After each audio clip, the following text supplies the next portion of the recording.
பரிசுத்த வேதாகமம் புதிய ஏற்பாடு 1 கொரிந்தியர் 5ஆம் அதிகாரம். கூடார ஒழுக்கமும் குடும்ப ஒழுக்கமும். தீயவனை திருச்சபையிலிருந்து தள்ளி வைத்தல். உங்களிடையே பரத்தமை உண்டென கேள்விப்படுகிறேன். ஒருவன் தன் தந்தையின் மறுமனைவியை வைத்துக் கொண்டிருக்கிறானாம். இத்தகைய பரத்தமை பிற இனத்தாரிடையே கூட காணப்படவில்லை. இதை அறிந்தும் நீங்கள் இருமாப்புடன் இருப்பது எப்படி? துயரமடைந்திருக்க வேண்டாமா? இப்படி செய்தவனை உங்கள் நடுவில் இருந்து தள்ளி வைத்திருக்க வேண்டாமா? நான் உடலால் உங்களோடு இல்லாவிடினும் உள்ளத்தால் உங்களோடு இருக்கிறேன். நான் உங்களோடு இருப்பதாக எண்ணி அச்செயலை செய்தவனுக்கு ஏற்கனவே தீர்ப்பு அளித்து விட்டேன்.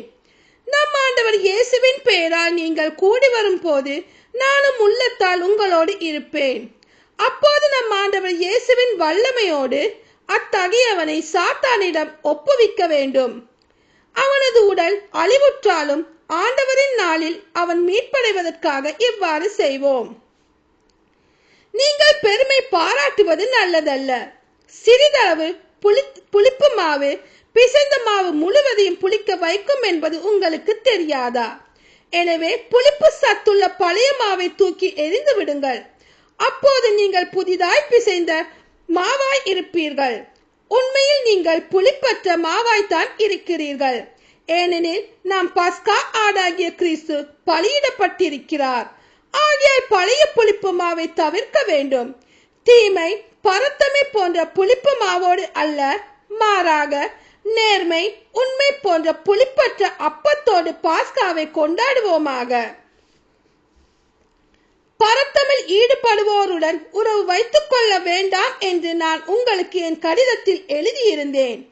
ஆனாலும் இவ்வுலகில் பரத்தமில் ஈடுபடுவோர், பேராசை உடையோர், கொள்ளையடிப்போர், சிலைகளை வழிபடுவோர் ஆகியோரை பற்றி நான் பொதுவாக எழுதவில்லை.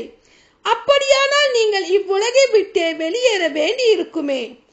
உங்கள் நடுவில் சகோதரர் அல்லது சகோதரி என்னும் பெயரை வைத்துக் கொண்டு பரத்தமில் ஈடுபடுபவராகவோ, பேராசை உடையவராகவோ, சிலைகளை வழிபடுபவராகவோ, பழி தூற்றுகிறவராகவோ, குடிவெறியராகவோ, கொள்ளையடிப்பவராகவோ இருப்பவர்களோடு உறவு வைத்துக் கொள்ள வேண்டாம் என்று தான் உங்களுக்கு எழுதியிருந்தேன்.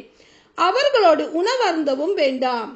திருச்சபைக்கு வெளியே இருப்பவர்கள் குற்றவாளிகள் என நான் ஏன் தீர்ப்பளிக்க வேண்டும்? கடவுளே அவர்களுக்கு தீர்ப்பளிப்பார்.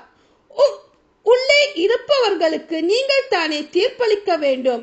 ஆகையால் அத்தீயவனை உங்கள் நடுவில் இருந்து தள்ளி வையுங்கள். ஆமீன்.